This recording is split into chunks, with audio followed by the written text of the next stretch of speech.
Hi all. നമ്മൾ ഈ വീഡിയോക്കകത്ത് discuss ചെയ്യാൻ പോകുന്നത് കമ്പനീസ് ആക്ടിനകത്തുള്ള ഡയറക്ടേഴ്സിനെ കുറിച്ചാണ്.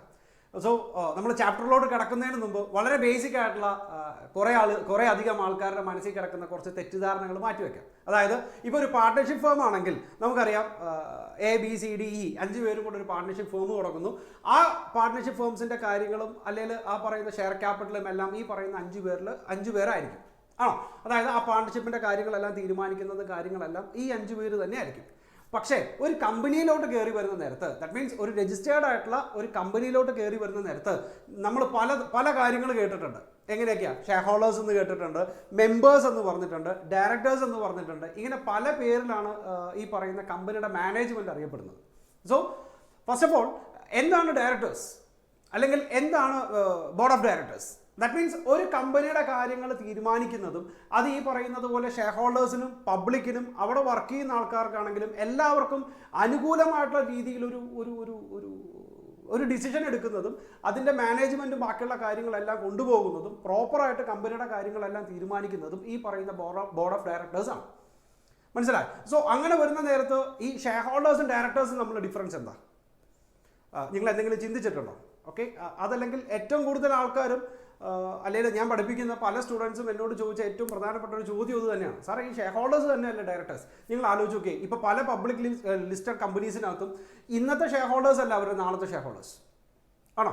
കാരണം ഇപ്പോൾ ഈ പറയുന്ന ഡിമാറ്റ് അക്കൗണ്ട് ബാക്കിയുള്ള കാര്യങ്ങളും സെക്യൂരിറ്റീസ് മാർക്കറ്റും എല്ലാം കാരണം നമുക്ക് ഏത് കമ്പനിയുടെ വേണേലും ഷെയർസ് വാങ്ങിക്കാം. As per the rules share വാങ്ങിച്ചാൽ നമ്മൾ ഷെയർ ഹോൾഡേഴ്സായി ആണോ? അതായത് റിലയൻസ് ലിമിറ്റഡിൻ്റെ ഷെയർസ് വാങ്ങിച്ചാൽ തീർച്ചയായിട്ടും നിങ്ങൾ റിലയൻസ് ലിമിറ്റഡിൻ്റെ ഷെയർ ഹോൾഡേഴ്സായി. പക്ഷേ നിങ്ങൾ ഒരിക്കലും റിലയൻസ് ലിമിറ്റഡിൻ്റെ ഡയറക്ടേഴ്സ് അല്ല. ദാറ്റ് മീൻസ് നിങ്ങൾ ഷെയർ ഹോൾഡേഴ്സ് ആയതുകൊണ്ട് അത് രജിസ്റ്ററിനകത്ത് എൻട്രി ചെയ്താൽ നിങ്ങൾ മെമ്പേഴ്സായി. ഓക്കെ, അങ്ങനെയാണെങ്കിൽ നിങ്ങൾക്ക് കമ്പനിയുടെ ഡിവിഡൻഡ് അങ്ങനെയുള്ള ബാക്കിയുള്ള ആനുകൂല്യങ്ങളെല്ലാം കിട്ടാനുള്ള താല്പര്യമുണ്ട്, അല്ലെങ്കിൽ അതിനുള്ള അവകാശമുണ്ട്. പക്ഷേ അതിനർത്ഥം നിങ്ങൾ ആ കമ്പനിയുടെ ഡയറക്ടേഴ്സ് ആണ് എന്നല്ല. That means equity share holders എന്ന് പറയുന്നത് ഇതിൻ്റെ ഓണേഴ്സ് ആണ്. പക്ഷേ അതിൽ നിന്ന് കുറച്ചും കൂടെ ഡിഫറെൻ്റ് ആണ് ഈ പറയുന്ന ഡയറക്ടേഴ്സ് എന്ന് പറയുന്ന കോൺസെപ്റ്റ്. മനസ്സിലായി? സോ ഫസ്റ്റ് വൺ, നമുക്ക് ആദ്യം ഇത് തമ്മിലുള്ള ഡിഫറൻസ് എന്താണെന്ന് നോക്കാം. Okay, the members and directors. That means the shareholders and the directors have to completely different roles in the company. The first one, the shareholders, also called as members, own the company by owning its shares, and the directors manage it. മനസ്സിലായി? Share holders ആണ് ഇതിൻ്റെ owners. ഈ A limited എന്ന് പറയുന്ന കമ്പനിക്ക് 1000, 2000, 3000 വരുന്ന share holders ഉണ്ടെന്ന് വിചാരിക്കുക. തീർച്ചയായിട്ടും ഷെയർ ഹോൾഡേഴ്സ് തന്നെയാണ് കമ്പനിയുടെ ഓണേഴ്സ്. പക്ഷേ ആ സെൻറ്റൻസ് ഒന്ന് നോക്കി, own the company by owning it shares and the directors manage it. പക്ഷേ കമ്പനി മാനേജ് ചെയ്യുന്നത് ആരാ? ഡയറക്ടേഴ്സ്. സിറ്റുവേഷൻ മനസ്സിലായി? എങ്ങനെയായിരുന്നു? ഒരു കമ്പനിയുടെ ഓണേഴ്സ് എന്ന് പറയുന്നത് തീർച്ചയായിട്ടും അതിൻ്റെ ഷെയർ ഹോൾഡേഴ്സ് തന്നെയാണ്. പക്ഷേ ആ കമ്പനി മാനേജ് ചെയ്യുന്നത് ആരാ? ഷെയർ ഹോൾഡേഴ്സ് അല്ല, പകരം ഡയറക്ടേഴ്സ് ആണ്. നോക്കി, unless the articles say so and most do not, a director does not need to be a shareholders. A director does not need to be a shareholders. ഒരു കമ്പനിയുടെ manage ചെയ്യുന്ന director എന്ന് പറയുന്നത് അതിൻ്റെ ഷെയർ ഹോൾഡർ ആവണമെന്ന് പോലും നിർബന്ധമില്ല. മനസ്സിലായോ? And a shareholder has no right to be a director. അതായത് ഈ പറഞ്ഞതുപോലെ ഫസ്റ്റ് ഓഫ് ഓൾ ആ ഒരു കൺഫ്യൂഷൻ മാറ്റി വെച്ചാൽ മാത്രമേ നമുക്ക് ഈ ചാപ്റ്ററുമായിട്ട് പ്രോപ്പറായിട്ട് മുന്നോട്ട് പോകാൻ പറ്റുള്ളൂ. അതായത് ഷെയർ ഹോൾഡേഴ്സ് അല്ല ഡയറക്ടേഴ്സ്. ഷെയർ ഹോൾഡേഴ്സ് തന്നെ ആവണം ഡയറക്ടേഴ്സ് എന്ന് പറയുന്നത് നിർബന്ധമില്ല. അല്ലെങ്കിൽ ഈ പറയുന്ന ഡയറക്ടേഴ്സിന് കമ്പനിയുടെ ഷെയർസ് ഉണ്ടാവണം എന്ന് നിർബന്ധമില്ല. മനസ്സിലായി? സോ നിങ്ങളൊരു കമ്പനിയുടെ ഷെയർ വാങ്ങിക്കുകയാണെങ്കിൽ തീർച്ചയായിട്ടും നിങ്ങൾ തന്നെയാണ് ആ കമ്പനിയുടെ ഷെയർ ഹോൾഡേഴ്സ്, അല്ലെങ്കിൽ നിങ്ങൾ തന്നെയാണ് അതിൻ്റെ ഓണേഴ്സ്, അല്ലെങ്കിൽ നിങ്ങൾ തന്നെയാണ് അതിൻ്റെ members. Okay, that means share holders എന്ന് പറയുന്നത് കമ്പനിയുടെ ഓണേഴ്സ് ആണെങ്കിലും കമ്പനിയെ മാനേജ് ചെയ്യുന്നത് ആരാ? ഈ പറയുന്ന ഡയറക്ടേഴ്സ്. സിറ്റുവേഷൻ മനസ്സിലായല്ലോ? സോ ഈ ഒരു കൺഫ്യൂഷൻ മാറ്റിയാലേ നമുക്ക് ഈ ചാപ്റ്ററുമായിട്ട് മുന്നോട്ട് പോകാൻ പറ്റുള്ളൂ. സോ ഫസ്റ്റ് വൺ, ആ ബേസിക് ഡിഫറൻസ് മനസ്സിലാക്കി വെക്കുക. ആ ഷെയർ ഹോൾഡേഴ്സ് ഡയറക്ടേഴ്സ് ആവണമെന്ന് നിർബന്ധമില്ല, അല്ലെങ്കിൽ ഡയറക്ടേഴ്സിന് കമ്പനിയുടെ ഷെയർസ് ഉണ്ടാവണമെന്ന് നിർബന്ധമില്ല. And the next one, okay, definitions ആണ്. ചുമ്മാ ബേസിക് ആയിട്ട് പറയുന്ന രണ്ട് കാര്യങ്ങൾ. Section 2, subsection 34 of the Act defines the terms director as a director appointed to the board of the company. Okay, ആരെയാണോ ബോർഡ് ഡയറക്ടറായിട്ട് അപ്പോയിന്റ് ചെയ്യുന്നത് അവരെയാണ് ഇവിടെ ഡയറക്ടേഴ്സ് എന്ന് പറയുന്നത്. And the second one, section 2, subsection 10 of the Act defines the term board or board of directors in relation to the company as the collective body of the directors of the company. മനസ്സിലായി? അതായത് board നിയമിക്കുന്നവർ ആരാണോ അവരെയാണ് നമ്മൾ directors എന്ന് പറയുന്നത്. ആ ഡയറക്ടേഴ്സിൻ്റെ ഒരു ബോർഡിനെയാണ് നമ്മൾ ബോർഡ് ഓഫ് ഡയറക്ടേഴ്സ് എന്ന് പറയുന്നത്. നമുക്ക് എക്സാമിന് ഡിഫൈൻ അല്ലെങ്കിൽ ഒരു ഡെഫിനിഷൻസ് റെഗുലറായിട്ട് ചോദിക്കാറില്ല, പക്ഷേ അത് രണ്ടും ഓർത്തിരിക്കാൻ വേണ്ടി പറഞ്ഞു എന്ന് മാത്രം. ഇതിനേക്കാൾ ഇമ്പോർട്ടൻ്റ് പഴയ തന്നെയാണ്, നേരത്തെ പറഞ്ഞ കാര്യം തന്നെയാണ്. നോക്കാം അടുത്തത്. Next section 149(1). Section 149(1) of the Act provides that every company shall have the board of directors consisting of individuals as directors. ആ ടേം വളരെ ഇമ്പോർട്ടൻ്റ് ആണ്, ഇൻഡിവിജ്വൽസ് ആസ് ഡയറക്ടേഴ്സ്. അതായത് ഒരു കമ്പനിയുടെ ഡയറക്ടേഴ്സ് എന്ന് പറയുന്നത് തീർച്ചയായിട്ടും ഇൻഡിവിജ്വൽസ് ആയിരിക്കണം. മനസ്സിലായോ? അതായത് ബോർഡ് മീറ്റിംഗ് കൂടി ഒരു അല്ലെങ്കിൽ ബോർഡ് മീറ്റിംഗ് കൂടി ഡയറക്ടേഴ്സിനെ അപ്പോയിന്റ് ചെയ്യുന്ന നേരത്ത് നമ്മൾ അപ്പോയിന്റ് ചെയ്യുന്ന ഡയറക്ടേഴ്സ് എല്ലാവരും ഇൻഡിവിജ്വൽസ് ആയിരിക്കണം. അടുത്ത സെന്റൻസും കൂടെ വായിക്കുമ്പോഴേ അതിന്റെ ക്ലാരിറ്റി നിങ്ങൾക്ക് വരുന്നുള്ളൂ. Thus no body corporates, associations, firms or limited liability partnership shall be appointed as a directors. അതായത് ഈ പറഞ്ഞതുപോലെ കമ്പനിക്കോ അല്ലെങ്കിൽ പാർട്ണർഷിപ്പ് ഫേംസിനോ അസോസിയേഷൻസിനോ LLPക്കോ കമ്പനിയുടെ ഷെയർ വാങ്ങിക്കാം, പക്ഷെ അവരെ ഒരിക്കലും കമ്പനിയുടെ എന്തായിട്ട് തീരുമാനിക്കാൻ പാടില്ല, ഡയറക്ടേഴ്സായിട്ട് തീരുമാനിക്കാൻ പാടില്ല. ഒരു എക്സാമ്പിൾ പറയുവാണെങ്കിൽ, ഇപ്പം മുകേഷ് കുമാർ എന്ന് പറയുന്ന ഞാൻ A ലിമിറ്റഡിൻ്റെ ഒരു 2000 ഷെയർ വാങ്ങിച്ചിട്ടുണ്ട്. ഓക്കെ, ഞാൻ എൻ്റെ ഒരു അസോസിയേറ്റ്സ് ഉണ്ട്, TP അസോസിയേറ്റ്സ് എന്ന് പറഞ്ഞിട്ട് എനിക്കൊരു പാർട്ണർഷിപ്പ് ഫേം ഉണ്ടെന്ന് വിചാരിക്കുക. ആ പാർട്ണർഷിപ്പ് ഫേമിൻ്റെ ക്യാപിറ്റൽ എടുത്തിട്ട് അല്ലെങ്കിൽ പാർട്ണർഷിപ്പ് ഫേമിൻ്റെ ഇൻവെസ്റ്റ്മെൻ്റ് ആയിട്ട് ഞാൻ ഈ A ലിമിറ്റഡിൽ തന്നെ 1000 ഷെയർസ് വാങ്ങിച്ചിട്ടുണ്ട്. സോ നോക്കിയേ, ആസ് ആൻ ഇൻഡിവിജ്വൽ ഞാൻ 2000 ഷെയർസ് വാങ്ങിച്ചിട്ടുണ്ട്. പാർട്ണർഷിപ്പ് ക്യാപിറ്റൽ അല്ലെങ്കിൽ പാർട്ണർഷിപ്പിൽ നിന്ന് ഒരു ഇൻവെസ്റ്റ്മെന്റ് ആയിരുന്ന രീതിയിൽ ഒരു 1000 ഷെയർസും വാങ്ങിച്ചിട്ടുണ്ട്. മനസ്സിലായി? സോ A ലിമിറ്റഡിന്റെ ഭാഗത്ത് ചിന്തിക്കുമ്പോൾ ഈ പറയുന്ന ഷെയർ ഹോൾഡേഴ്സ് എല്ലാവരും ഇതിന്റെ ഓണേഴ്സ് ആണ്. പക്ഷേ അവിടെ ആ കമ്പനിയുടെ ഡയറക്ടർ ആവാനുള്ള അധികാരം ആർക്ക് മാത്രമേ ഉള്ളൂ? ആ പാർട്ണർഷിപ്പ് ഫേമിനല്ല, പകരം ആർക്ക് മാത്രമേ ഉള്ളൂ? ഇൻഡിവിജ്വൽസിന് മാത്രമേ ഉള്ളൂ. സോ സെക്ഷൻ 149 സബ്സെക്ഷൻ 1 ഇമ്പോർട്ടൻ്റ് ആണ്. ഒരു കമ്പനിയുടെ ഡയറക്ടർ ബോർഡിലോട്ട് തീരുമാനിക്കാൻ അല്ലെങ്കിൽ ഒരു കമ്പനിയുടെ ഡയറക്ടറായിട്ട് മാറാൻ ആർക്ക് മാത്രമേ അവകാശമുള്ളൂ? ഇൻഡിവിജ്വൽസിന് മാത്രമേ അവകാശമുള്ളൂ. ഒരു കമ്പനിക്കോ അല്ലെങ്കിൽ ഒരു അസോസിയേറ്റ്സിനോ അല്ലെങ്കിൽ ഒരു ബോഡി കോർപ്പറേറ്റിനോ ഒരു ഫേമിനോ ഒരു ലിമിറ്റഡ് ലയബിലിറ്റി പാർട്ണർഷിപ്പ് ഫേമിനോ ഒന്നിനും ഏതാവാൻ പാടില്ല, വേറൊരു കമ്പനിയുടെ ഡയറക്ടർ ആവാനുള്ള അധികാരമില്ല. Okay, and the next, number of directors important. അതായത് ഒരു കമ്പനിയിൽ എത്ര ഡയറക്ടേഴ്സ് വേണം, മിനിമം മാക്സിമം എന്നുള്ള ക്രൈറ്റീരിയ ആണ് പറഞ്ഞത്. അതിന് നമുക്ക് 3 ആയിട്ട് തരംതിരിക്കാം. The first one OPC, 1 person company എന്ന് പറയും. അത് എന്താണെന്ന് നമുക്ക് വഴിയെ പറയാം, ഓർത്തിരുന്നാൽ മതി. 1 person company, and the second one private company, and the third one public company. 3 കാറ്റഗറിയാണ് നമ്മൾ കൊടുത്തിരിക്കുന്നത്. ഇവിടെ നോക്കിയേ, 1 പേഴ്സൺ കമ്പനി ആണെങ്കിൽ മിനിമം 1 ഡയറക്ടറെങ്കിലും ഉണ്ടായിരിക്കണം. ഇനി പ്രൈവറ്റ് കമ്പനി ആണെങ്കിൽ മിനിമം 2 ഡയറക്ടേഴ്സ് ഉണ്ടായിരിക്കണം. ആൻഡ് ദ പബ്ലിക് കമ്പനി ആണെങ്കിൽ മിനിമം 3 ഡയറക്ടേഴ്സ് ഉണ്ടായിരിക്കണം. ഇനി മാക്സിമം എത്ര ഡയറക്ടേഴ്സ് വരെ ആവാം ഒരു കമ്പനിക്കകത്ത്? ദാറ്റ് മീൻസ് OPC ആണെങ്കിലും, അതായത് 1 പേഴ്സൺ കമ്പനി ആണെങ്കിലും പ്രൈവറ്റ് ലിമിറ്റഡ് കമ്പനി ആണെങ്കിലും പബ്ലിക് കമ്പനി ആണെങ്കിലും മാക്സിമം എത്ര ഡയറക്ടേഴ്സ് വരെ ആവാം? 15 ഡയറക്ടേഴ്സ് വരെ. സിറ്റുവേഷൻ മനസ്സിലായി? അവിടെ ഒരു കാര്യം കൂടെ നോക്കി, a company may appoint more than 15 directors after passing a special resolution. That means board മീറ്റിംഗും കാര്യങ്ങളെല്ലാം കൂടിയിട്ട് ബോർഡ് മീറ്റിംഗ് ഒക്കെ കൂടി കമ്പനി തീരുമാനിക്കുകയാണ് നമുക്ക് 15 ഡയറക്ടേഴ്സ് മാത്രം പോരാ, അതിൽ കൂടുതൽ വേണം എന്ന് പറയുകയാണെങ്കിൽ ഓക്കെ. ദാറ്റ് മീൻസ് അവിടെ ബോർഡ് മീറ്റിംഗ് കൂടി റെസൊല്യൂഷൻ പാസ്സാക്കുകയാണെങ്കിൽ മാത്രമേ 15 കൂടുതൽ ഡയറക്ടേഴ്സിനെ ഉണ്ടാക്കാൻ പാടുള്ളൂ. അതല്ലാത്ത നോർമൽ കേസിനകത്ത് മിനിമം മാക്സിമം ക്രൈറ്റീരിയ ഓർത്തിരുന്നാൽ മതി. 1 പേഴ്സൺ കമ്പനി ആണെങ്കിൽ 1, പ്രൈവറ്റ് ലിമിറ്റഡ് കമ്പനി ആണെങ്കിൽ 2, പബ്ലിക് ലിമിറ്റഡ് കമ്പനി ആണെങ്കിൽ 3 ഡയറക്ടേഴ്സ് മിനിമം ഉണ്ടായിരിക്കണം. മാക്സിമം ഇത് 3 സാഹചര്യത്തിലും എത്രയെങ്കിലും വേണം? 15 ഡയറക്ടേഴ്സെങ്കിലും വേണം. ഓക്കെ, അടുത്തത് നമ്മളോട് പറയുന്നത് ഒബ്ലിഗേഷൻ ഓഫ് ദ കമ്പനിയാണ്. Okay, okay. Every company existing or before the date of the commencement of the Companies Act 2013 shall within 1 year is required to appoint the board of directors with the request number including 1 woman directors. Okay, ഇതിനെ നമ്മൾ transitional provisions എന്നാണ് പറയുന്നത്. അതായത് എല്ലാ ആക്ടിനകത്തും ഇത് കയറി വരും. മനസ്സിലായി? ഇപ്പോൾ ഒരു ആക്ട് ഉണ്ടായിരുന്നു. ഇപ്പോൾ കമ്പനീസ് ആക്ട് ആണ് നമ്മൾ പറയാം. കമ്പനീസ് ആക്ട് നേരത്തെ 1956 പ്രകാരമായിരുന്നു. അതിനകത്ത് ഈ പറയുന്ന പോലെ മിനിമം മാക്സിമം ക്രൈറ്റീരിയ അനുസരിച്ച് എത്രയാണ് നമ്പർ ഓഫ് ഡയറക്ടേഴ്സ് വേണ്ടത്, അതിൻ്റെ കണ്ടീഷൻസ് ക്ലാരിറ്റിയോടുകൂടി നമ്മളോട് പറഞ്ഞായിരുന്നു. ഓക്കെ, ഇത് പെട്ടെന്നൊരു സുപ്രഭാതത്തിൽ 2013 ആയപ്പോൾ വേറൊരു കമ്പനീസ് ആക്ട് ആയി.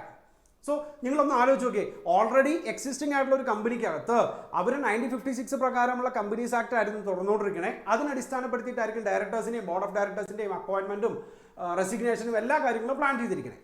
പെട്ടെന്ന് പുതിയൊരു ആക്ട് വന്നപ്പം ട്രാൻസിഷണൽ പ്രൊവിഷൻ എന്ന് പറയുന്ന സാധനം അവർ അപ്ലൈ ചെയ്യാൻ വേണ്ടിയിട്ട് അവർക്കൊരു നിശ്ചിതമായിട്ടുള്ള സമയം കൊടുക്കും. അല്ലേ? അതായത് പഴയ ആക്റ്റിൽ നിന്ന് കാര്യങ്ങൾ മാറി പുതിയതിലോട്ട് ചെയ്യാൻ വേണ്ടിയിട്ട് അവർക്കൊരു നിശ്ചിതമായിട്ടുള്ള സമയം കൊടുക്കും. ഇവിടെ അത് തന്നെയാണ് പറയണേ.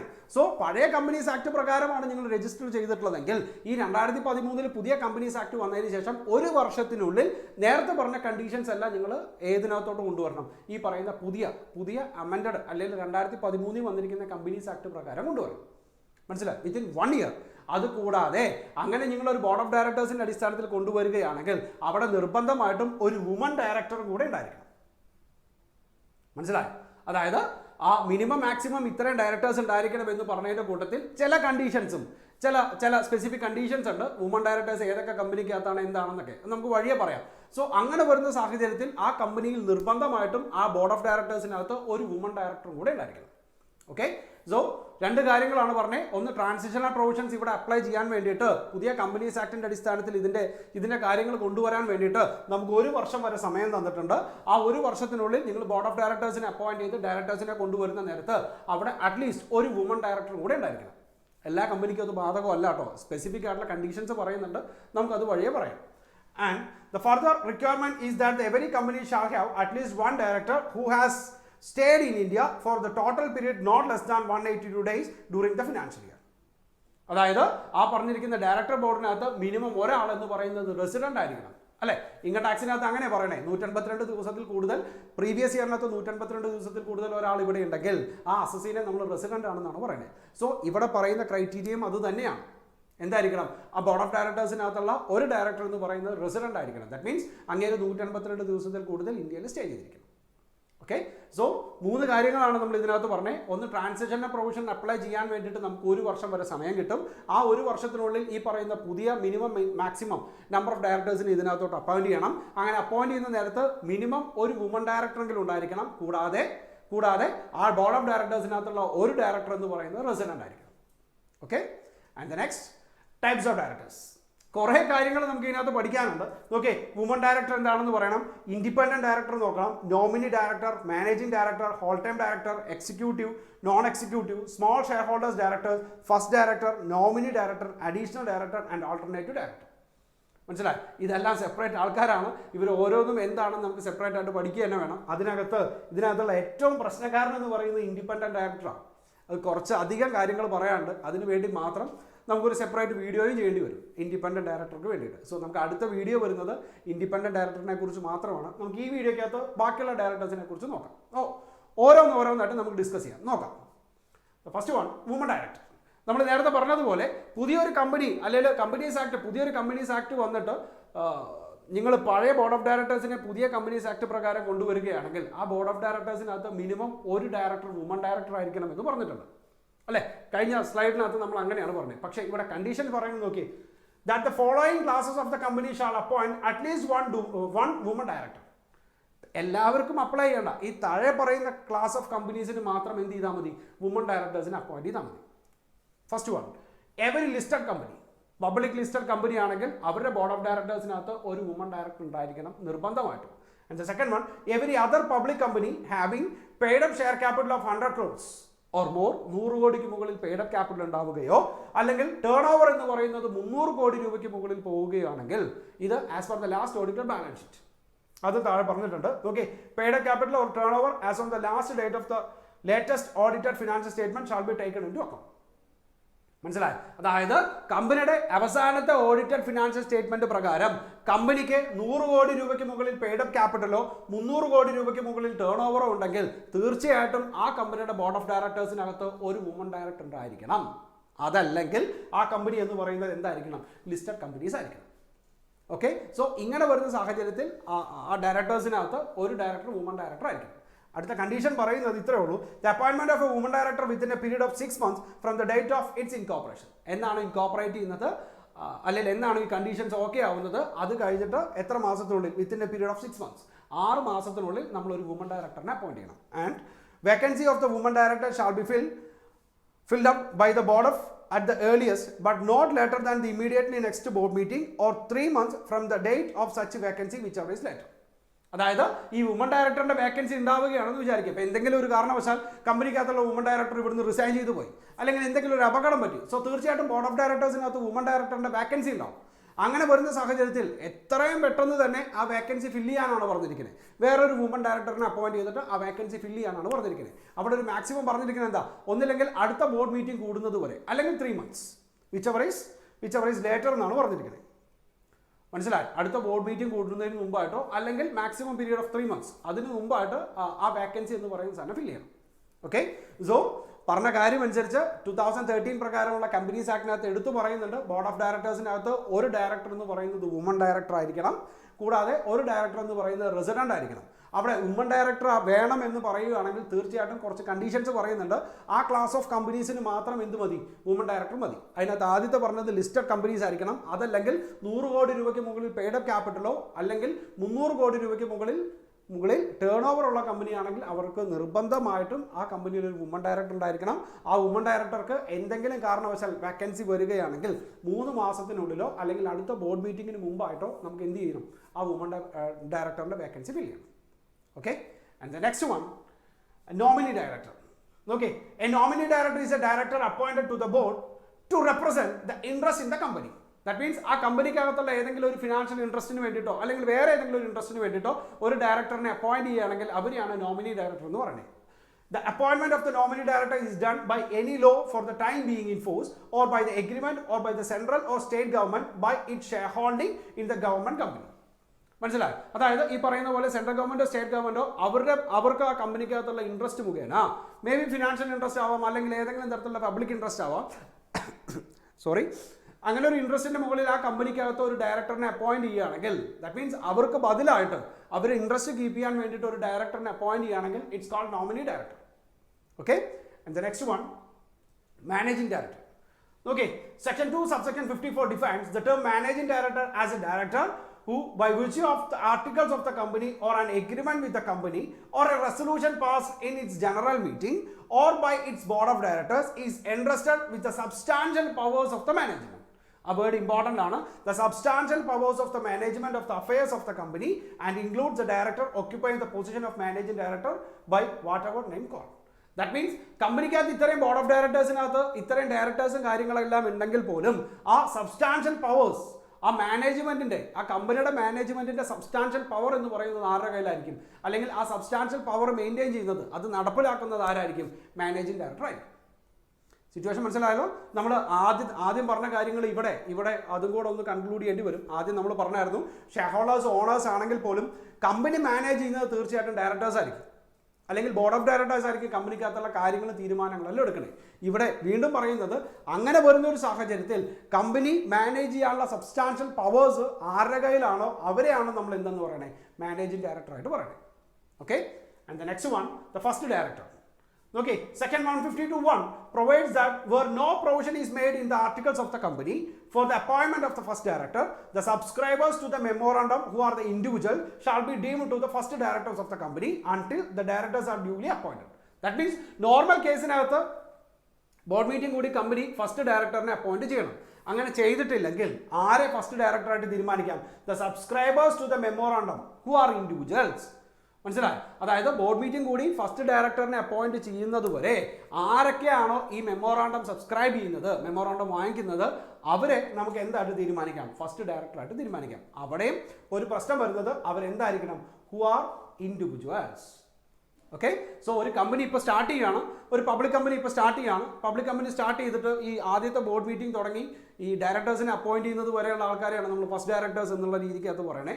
ഇവിടെ നോർമൽ കേസിനകത്ത് പറയുന്നത് എന്താ, ആരൊക്കെയാണോ മെമ്മോറാണ്ടം സബ്സ്ക്രൈബ് ചെയ്യുന്നത്, ഓക്കെ, അങ്ങനെ സബ്സ്ക്രൈബ് ചെയ്യുന്ന ഇൻഡിവിജ്വൽസ് ആരെയാണോ അവരെയാണ് നമ്മൾ എന്തായിട്ട് തീരുമാനിക്കാൻ പോണേ, ഫസ്റ്റ് ഡയറക്ടേഴ്സ് ആയിട്ട് തീരുമാനിക്കാൻ പോണേ. In 1 person company and individual being member shall be deemed to be its first director until the director or directors are duly appointed by the members. അതായത് 1 person കമ്പനിയിലാണെങ്കിലും നേരത്തെ പറഞ്ഞതുപോലെ ബോർഡ് മീറ്റിംഗ് കൂടി ഡയറക്ടേഴ്സിനെ appoint ചെയ്യുന്നത് വരെ തീർച്ചയായിട്ടും ആ 1 person ആരാണോ അങ്ങേരെയാണ് നമ്മൾ എന്തായിട്ട് തീരുമാനിക്കണേ, ഫസ്റ്റ് ഡയറക്ടറായിട്ട് തീരുമാനിക്കണേ. ഓക്കെ, സോ നോർമൽ കേസിനകത്ത് ബോർഡ് മീറ്റിംഗ് കൂടി ഡയറക്ടേഴ്സിനെ തീരുമാനിക്കുന്നത് വരെ 1 person കമ്പനി ഒഴികെ ബാക്കിയുള്ള കമ്പനി ആണെങ്കിൽ ആരൊക്കെയാണോ മെമ്മോറാണ്ടം സബ്സ്ക്രൈബ് ചെയ്യുന്നത് അവരിനകത്തുള്ള ഇൻഡിവിജ്വൽസിന്റെ ഡയറക്ടേഴ്സ് ആയിട്ട് തീരുമാനിക്കാം. And the second one, 1 person company ആണെങ്കിൽ ആരാണോ കമ്പനി സ്റ്റാർട്ട് ചെയ്യുന്ന ആ 1 person അങ്ങനെ നമുക്ക് എന്തായിട്ട് തീരുമാനിക്കാം, ഫസ്റ്റ് ഡയറക്ടറായിട്ട് തീരുമാനിക്കാം. Okay, and the next one, additional director. So നോക്കിയേ, in accordance with the section 161(1) of the Companies Act 2013, a company may appoint any person as an additional director other than the person who has failed to get appointed in general meeting. Such a director shall hold office up to the date of the next annual general meeting or the last date on which the annual general meeting should have been held, whichever is earlier. General meeting ഉള്ള date അതല്ലെങ്കിൽ general meeting എപ്പോഴാണോ നടക്കേണ്ടത് അതിൻ്റെ last date, അതുവരെ ആർക്ക് അധികാരം ഉണ്ടാവും? Additional ഡയറക്ടർക്ക് അധികാരം ഉണ്ടാവും. ഓക്കെ, അടുത്തത് alternate director. Okay, section 161(2) provides that the board of directors of the company may, if so authorized by its article or by a resolution passed by the company in general meeting, appoint a person not being a person holding any alternative directorship for any other director. That means ഒരു ഡയറക്ടറിന് വേണ്ടിയിട്ട് alternative ഡയറക്ടറായിട്ട് ഇരിക്കാൻ പാടില്ല. അങ്ങനെയുള്ള ആൾക്കാരെ alternative ഡയറക്ടറായിട്ട് appoint ചെയ്യാം. Director in the company or holding directorship in the same company. മനസ്സിലായി? അതായത് ആ കമ്പനിയുടെ ഓൾറെഡി ഡയറക്ടർ ആണ്, അല്ലെങ്കിൽ ആ കമ്പനിയുടെ ഡയറക്ടറിന്റെ ഏതെങ്കിലും ആ കമ്പനിയിലെ വേറെ ഏതെങ്കിലും ഡയറക്ടറിന്റെ ഓൾട്ടർനേറ്റീവ് ഡയറക്ടറാണ്. അങ്ങനെയുള്ള ഒരാളെ എന്തായിട്ട് അപ്പോയിന്റ് ചെയ്യാൻ പാടില്ല? ഓൾട്ടർനേറ്റീവ് ഡയറക്ടറായിട്ട് അപ്പോയിന്റ് ചെയ്യാൻ പാടില്ല. To act as alternative director for the director during his absent for the period not less than 3 months from India. 3 months from India. മനസ്സിലായി? അതായത് ഒരു ഡയറക്ടർ ഇന്ത്യ വിട്ട് 3 മാസത്തിന് വേണ്ടിയിട്ട് എങ്ങോട്ടെങ്കിലും പോവുകയാണെങ്കിൽ അങ്ങേർക്ക് ബദലായിട്ട് പുതിയതായിട്ട് നമുക്കൊരു ഓൾട്ടർനേറ്റീവ് ഡയറക്ടറിനെ കൊണ്ടുവരാം. ആ ഡയറക്ടറിനെ ഓൾട്ടർനേറ്റീവ് ഡയറക്ടറിനെ ഈ പറയുന്ന 3 മാസ കാലാവധിക്ക് കമ്പനിയിലോട്ട് അപ്പോയിന്റ് ചെയ്യാം. പക്ഷേ ആ ഡയറക്ടർ എന്താവാൻ പാടില്ല എന്നാണ് പറഞ്ഞിരിക്കുന്നത്. അങ്ങനെ കയറി വന്ന ഓൾട്ടർനേറ്റീവ് ഡയറക്ടർ എന്ന് പറയുന്നത് ഒരു കാരണവശാലും കമ്പനിയുടെ എക്സിസ്റ്റിംഗ് ആയിട്ടുള്ള ഡയറക്ടർ ആവാൻ പാടില്ല. നമ്പർ 1 ആൻഡ് നമ്പർ 2, കമ്പനിയുടെ ഏതെങ്കിലും എക്സിസ്റ്റിംഗ് ആയിട്ടുള്ള ഡയറക്ടർക്ക് ഓൾറെഡി അങ്ങനെ ഒരു ഓൾട്ടർനേറ്റീവ് ഡയറക്ടർ ആവാനും പാടില്ല. സിറ്റുവേഷൻ മനസ്സിലായി? ഇപ്പോൾ ഒരു എക്സാമ്പിൾ പറയുവാണെങ്കിൽ മിസ്റ്റർ എ എന്ന് പറയുന്നത് ഒരു കമ്പനിയുടെ ഡയറക്ടറാണ്. സോ ആ മിസ്റ്റർ എക്ക് ഒരു കാരണവശാലും വേറൊരു ഡയറക്ടറിന്റെ ഓൾട്ടർനേറ്റീവ് ഡയറക്ടർ ആവാൻ പാടില്ല. അല്ലെങ്കിൽ മിസ്റ്റർ ബി എന്ന് പറയുന്ന ഒരു ഡയറക്ടർക്ക് വേണ്ടിയിട്ട് മിസ്റ്റർ സി ഓൾട്ടർനേറ്റീവ് ഡയറക്ടറായിട്ടാണ് വർക്ക് ചെയ്യുന്നത്. അങ്ങനെയാണെങ്കിൽ മിസ്റ്റർ സിക്ക് വേറെ ഏതെങ്കിലും ഒരു ഡയറക്ടറിന്റെ ഓൾട്ടർനേറ്റീവ് ഡയറക്ടർ ആവാനും പാടില്ല. മനസ്സിലായെങ്കിൽ അടുത്തത് next executive and non executive directors. Okay, the directors who are in the employment of the company are called the executive directors or inside directors. A whole-time director and the managing directors are covered in this category of directors. അതായത് കമ്പനിയുടെ all time directors ആണ്, അല്ലെങ്കിൽ കമ്പനിക്കകത്ത് employment ഉള്ള അല്ലെങ്കിൽ employee ഉള്ള ഒരു directors ആണ്. That means അവർ ഫുൾ ടൈം കമ്പനിയുടെ മാനേജ്മെന്റിന് വേണ്ടിയിട്ട് വർക്ക് ചെയ്യുകയാണെങ്കിൽ അവരെയാണ് നമ്മൾ എക്സിക്യൂട്ടീവ് ഡയറക്ടേഴ്സ് എന്ന് പറയുന്നത്. അതർ കാറ്റഗറിനെ നമുക്ക് നോൺ എക്സിക്യൂട്ടീവ് കാറ്റഗറി എന്ന് പറയാം. That means the directors who are not in the employment of the company are called non-executive directors or part-time directors. This category includes the professional directors and the nominee directors. മനസ്സിലായി? അതായത് ആരാണോ കമ്പനിക്ക് കമ്പനിയിൽ full ടൈമിൽ ഇരുന്നിട്ട് കമ്പനിക്കകത്ത് ഒരു എംപ്ലോയ്മെന്റിൽ ഇരുന്നിട്ട് കമ്പനിയുടെ കാര്യങ്ങളെല്ലാം മാനേജ് ചെയ്യുന്നത് അവരെ നമുക്ക് എക്സിക്യൂട്ടീവ് ഡയറക്ടേഴ്സ് എന്നും, അതല്ലാത്ത ആൾക്കാരെ നമുക്ക് എന്തായിട്ട് തീരുമാനിക്കാം? നോൺ എക്സിക്യൂട്ടീവ് ഡയറക്ടേഴ്സ് എന്നും തീരുമാനിക്കാം.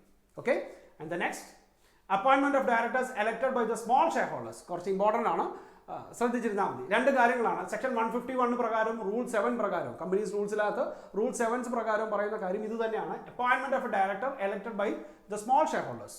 ദാറ്റ് മീൻസ് കമ്പനിക്കകത്തുള്ള സ്മോൾ ഷെയർ ഹോൾഡേഴ്സിന് എല്ലാവർക്കും അവരുടെ ഒരു പ്രതിനിധി എന്നുള്ള രീതിയിൽ അവർക്ക് ഒരു ഡയറക്ടേഴ്സിനെ അപ്പോയിന്റ് ചെയ്യാം. മനസ്സിലായോ? സോ 2 കാര്യങ്ങളാണ് അവിടെ മനസ്സിലാക്കാനുള്ളത്. എന്താണ് സ്മോൾ ഷെയർ ഹോൾഡേഴ്സ് എന്ന് പറയുന്നത്? ഓക്കെ, ആ സ്മോൾ ഷെയർ ഹോൾഡേഴ്സിന് ആരെയാണ് സ്മോൾ ഷെയർ ഹോൾഡേഴ്സിന്റെ ഡയറക്ടേഴ്സ് ആയിട്ട് അപ്പോയിന്റ് ചെയ്യാൻ പറ്റുന്നതെന്നും കൂടെ നോക്കണം. മനസ്സിലായി?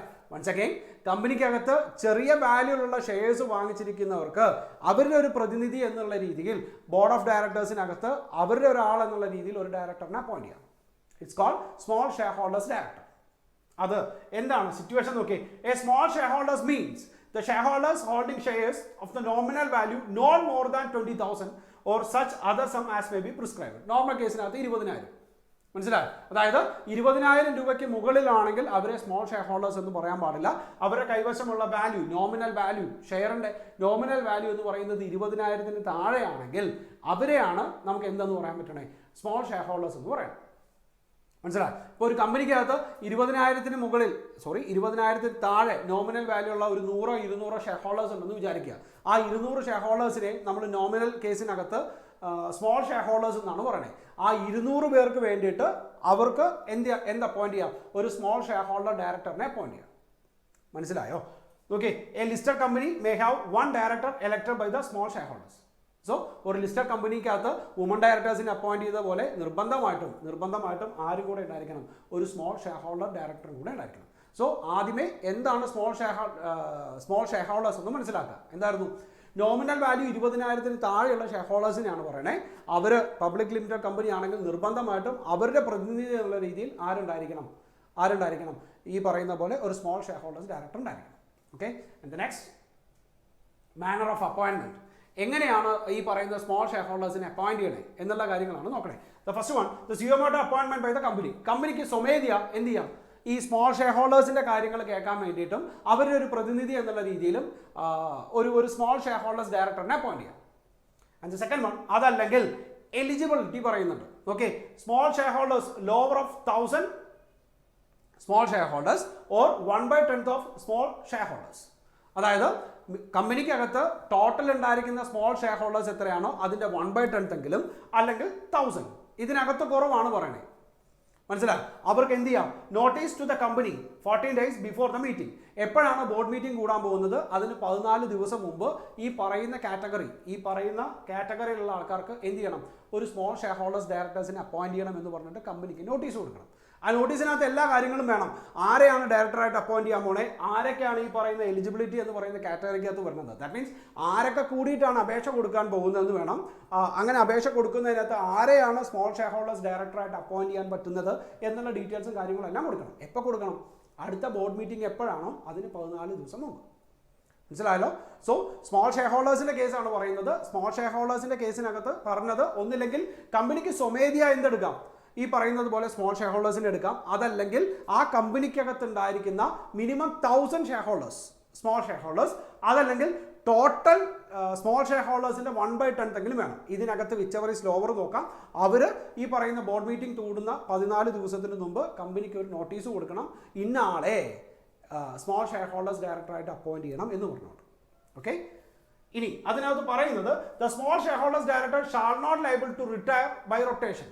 ആ ടേം ഇമ്പോർട്ടൻ്റ് ആണ്, റിട്ടയർ ബൈ റൊട്ടേഷൻ. നമ്മൾ അടുത്ത വീഡിയോയിൽ പറയും അത് എന്താണെന്ന്. സോ സ്മോൾ ഷെയർ ഹോൾഡേഴ്സ് എന്ന് പറയുന്നത് ഈ പറയുന്ന പോലെ റിട്ടയർ ബൈ റൊട്ടേഷനകത്ത് ലൈബിൾ അല്ല. Okay, and the tenure shall exceed a period of 3 consecutive years and not the expiry of the tenure. Such director shall not be eligible for the reappointment. അതായത് ഒരു small share holders appoint ചെയ്തെങ്കിൽ അവരുടെ term of office എന്ന് പറയുന്നത് എത്രയാണ് പറഞ്ഞേ? 3 വർഷമാണ് വരുന്നത്. അവർ എന്തുമല്ല shall not be eligible for reappointment എന്നാണ് പറയുന്നത്. മനസ്സിലായോ? Okay, so small share holders appoint ചെയ്തിരിക്കുന്ന ആ സ്മോൾ ഷെയർ ഹോൾഡേഴ്സ് ഡയറക്ടർക്ക് ഈ പറയുന്നത് പോലെ റിട്ടയർ ചെയ്യണമെന്നില്ല, റിട്ടയർ ബൈ റൊട്ടേഷൻ എന്ന് പറയുന്നതില്ല. അവർക്ക് അപ്പോയിന്റ് ചെയ്താൽ അവർ 3 വർഷം വരെയാണ് അവർ ടേം പറഞ്ഞത്. ആ 3 വർഷം കഴിഞ്ഞാൽ അവർ എന്തല്ല എലിജിബിൾ ഫോർ റീ അപ്പോയിൻമെന്റും അല്ല. Okay, and the next one, A disqualified person for the അപ്പോയിൻമെന്റ് of a director shall not be eligible for such അപ്പോയിൻമെന്റ്. അത് എന്തൊക്കെയാണ് നമുക്ക് അടുത്ത വീഡിയോക്കകത്ത് പറയാം. ആരൊക്കെയാണ് നമുക്ക് ഡയറക്ടറായിട്ട് അപ്പോയിന്റ് ചെയ്യാൻ പറ്റാത്തത്, അവർക്കൊന്നും ഏത് ചെയ്യാനും പാടില്ല, ഈ പറയുന്ന സ്മോൾ ഷെയർ ഹോൾഡേഴ്സ് ഡയറക്ടറായിട്ട് അപ്പോയിന്റ് ചെയ്യാനും പാടില്ല. And no person shall hold office of the position of small share holders director in more than 2 companies at the same time. ഒരാൾക്ക് 2ൽ കൂടുതൽ കമ്പനിയുടെ സ്മോൾ ഷെയർ ഹോൾഡേഴ്സ് ഡയറക്ടേഴ്സ് ആയിട്ട് എന്ത് ചെയ്യാനും പാടില്ല, അപ്പോയിൻമെന്റ് എടുക്കാനും പാടില്ല. അടുത്ത പോയിന്റിനകത്ത് നമ്മളോട് പറയുന്നത് ഈ സ്മോൾ ഷെയർ ഹോൾഡേഴ്സിന്റെ തന്നെ അതിന്റെ ഡയറക്ടേഴ്സിനെ കുറിച്ച് തന്നെയാണ് പറയുന്നത്. ദാറ്റ് മീൻസ് അങ്ങനെ നിങ്ങളൊരു കമ്പനിയുടെ സ്മോൾ ഷെയർ ഹോൾഡേഴ്സ് ഡയറക്ടർ ആണെന്ന് വിചാരിക്കുക. ഓക്കെ, നിങ്ങൾ ആ കമ്പനിയിൽ നിന്ന് അത് പിരിഞ്ഞു പോയി, അല്ലെങ്കിൽ നിങ്ങൾ റിസൈൻ ചെയ്തു പോയി, അല്ലെങ്കിൽ നിങ്ങളുടെ കാലാവധി തീർന്നു. അങ്ങനെയുള്ള ഒരു സാഹചര്യത്തിൽ അടുത്ത 3 വർഷത്തിലോട്ട് കമ്പനിയിൽ ഡയറക്റ്റ് ആയിട്ടോ ഇൻഡയറക്റ്റ് ആയിട്ടോ യാതൊരു തരത്തിലുള്ള കണക്ഷൻസും നിങ്ങൾക്ക് പാടില്ല. ഓക്കെ, ദാറ്റ് മീൻസ് നിങ്ങളെന്ന് പറയുന്ന വ്യക്തി സ്മോൾ ഷെയർ ഹോൾഡേഴ്സിന്റെ പ്രതിനിധിയായിട്ട് കമ്പനിയുടെ ബോർഡിനകത്ത് കയറി. ഓക്കെ, നിങ്ങളുടെ കാലാവധി തീർന്നു, അല്ലെങ്കിൽ അതിനിടയ്ക്ക് നിങ്ങൾ റിസൈൻ ചെയ്തു, ഏതെങ്കിലും കാരണവശാൽ നിങ്ങൾ കമ്പനിയിൽ നിന്ന് പോയി എന്ന് വിചാരിക്കുക. അങ്ങനെ വരുന്ന സാഹചര്യത്തിൽ അടുത്ത 3 വർഷത്തിലോട്ട് കമ്പനിയുമായിട്ട് നിങ്ങൾക്ക് യാതൊരു തരത്തിലുള്ള കണക്ഷനും പാടില്ല, whether it is directly or indirectly. That means a small shareholders director shall not, for a period of 3 years from the date on which he ceases to hold office as a small shareholders director in a company, be appointed in or be associated with such a company in any other capacity, either directly or indirectly. Situation മനസ്സിലായോ? So ഇത്രയും കാര്യങ്ങളാണ് നമ്മൾ ഈ പറയുന്ന small share holders ആയിട്ട് പറയുന്നത്. ഇതിനകത്ത് ഡയറക്റ്റായിട്ട് ക്വസ്റ്റ്യൻ ചോദിക്കുകയാണെങ്കിൽ, അല്ലെങ്കിൽ സെപ്പറേറ്റ് ആയിട്ട് ചോദിക്കാൻ സാധ്യതയുള്ളത് ഒന്നില്ലെങ്കിൽ വുമൺ ഡയറക്ടർ ആയിരിക്കും, അല്ലെങ്കിൽ സ്മോൾ ഷെയർ ഹോൾഡേഴ്സ് ഡയറക്ടർ ആയിരിക്കും. ബാക്കിയുള്ളത് ചോദിക്കില്ല എന്നല്ല. ഇപ്പോൾ കഴിഞ്ഞ ടേമിനകത്തും എക്സിക്യൂട്ടീവ് മാനേജിംഗ് ഡയറക്ടേഴ്സ് ഒക്കെ ചോദിച്ചായിരുന്നു. ഓക്കെ, സോ അടുത്ത വീഡിയോയിൽ നമുക്ക് ഈ ഡയറക്ടേഴ്സിൻ്റെ തന്നെ എലിജിബിലിറ്റിയും ഇന്നെലിജിബിൾ ആരൊക്കെയാണ് എലിജിബിൾ ആവുന്നതും ആരൊക്കെയാണ് എലിജിബിൾ അല്ലാത്തതും അവരുടെ പേയ്മെൻറ്റ്സും അവരുടെ പണിഷ്മെൻറ്റും അങ്ങനെയുള്ള ബാക്കിയുള്ള ഡയറക്ടേഴ്സിൻ്റെ ഡീറ്റെയിൽ ആയിട്ടുള്ള കാര്യങ്ങളാണ്. Okay, by.